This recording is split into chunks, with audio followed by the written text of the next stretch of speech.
তবে এইবার ভাবুন তো, যে ডোনাল্ড ট্রাম্প বিশ্বর দরবারে শান্তি নিয়ে নিয়ে নিয়ে নিয়ে মানুষের দুয়ারে দুয়ারে ঘুরছে, সেই ডোনাল্ড ট্রাম্পের মুখে কি এরকমের কথা মানায়?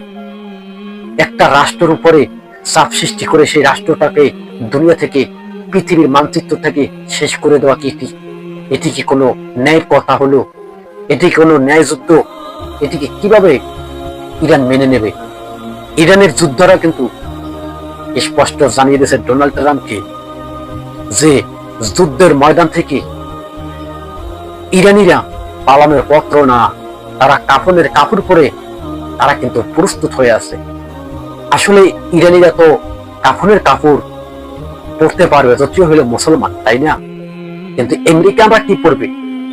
আমেরিকানরা তো ইহুদি, তারা কি পরবে? কাফনের কাপড়। তারা পরবে কি ধুতি? ধুতি যে পরবে, ধুতি পরানোর সময় পাবে না। আমেরিকা যে মানচিত্র থেকে হারিয়ে যাবে, এটি সত্য। হইতে পারে এটা ইরানের হাতেই হতে পারে।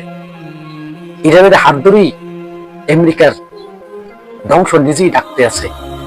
আজকে এই আমেরিকার সাথে ইরানের যুদ্ধ, এটি কোনো সাধারণ কোনো যুদ্ধ না। এই যুদ্ধ যে বন্ধ হবে এটি কেউ ভাবিয়েন না। এই যুদ্ধ পুরো মিডল ইস্টে ছড়িয়ে পড়বে। ইতিমধ্যে ইরানের ভিতরে রেড অ্যালার্ট দিয়ে দিয়েছে। রেড অ্যালার্ট বলতে আমরা কি বুঝি? রেড অ্যালার্ট যখনই দেওয়া হয়, যখন মারাত্মকভাবে একটা যে কোনো একটা দুর্ঘটনা ঘটতে যায়, তখন কিন্তু রেড অ্যালার্ট জারি করে দেয়। ইরান কিন্তু জারি করে দিয়েছে। তাই সবাইকে বলবো, ইরানের জন্য, ইরান তো একটা মুসলিম রাষ্ট্র, আজকে ইরানের জন্য সবাই মন ভরে প্রাণ ভরে দোয়া করুন, যাতে ইরানকে আল্লাহ রক্ষা করে। আজকে ইরানের যুদ্ধ ভয়াবহ দিকে যুদ্ধটা ছড়িয়ে পড়ছে, এবং এই যুদ্ধ পুরো বিশ্বের অর্থনীতি চুরমার হয়ে গেছে। এর দায়ী কে? এর দায়ী হয়েছে ডোনাল্ড ট্রাম্প, এর দায়ী হয়েছে নেতানিয়াহু। এটি আমাদের কোনো কথা না। আজকে আপনাদেরকে একটা রিপোর্ট দেখাইলাম, দেখুন যুদ্ধের মাস্টার কে? যুদ্ধের মাস্টার মানে হচ্ছে ডোনাল্ড ট্রাম্প, যুদ্ধবাস নেতানিয়াহু। স্পষ্ট আপনাদেরকে স্ক্রিনে দেখিয়ে দিচ্ছি যুদ্ধটা কে আগে বাজিয়েছে আর যুদ্ধের ভয়াবহতা কি সৃষ্টি করেছে। ইরান তো যুদ্ধ চালিয়ে যাওয়ার ঘোষণা দিয়ে রাখছে, তবে ইরান কিন্তু যুদ্ধ থামাবে না। আমেরিকাও যুদ্ধ থামাবে না। কি হবে? মারা তো যাবে সাধারণ মানুষ। যদি ইরানের ভিতরে একটা পারমাণবিক ওয়ারহেড যদি ব্যবহার করে, মনে করছেন যে তার রেডিয়েশনটা ছড়িয়ে পড়বে, এবং তার রেডিয়েশন ছড়িয়ে পড়ার সাথে সাথে মানুষের অস্তিত্বই থাকবে না।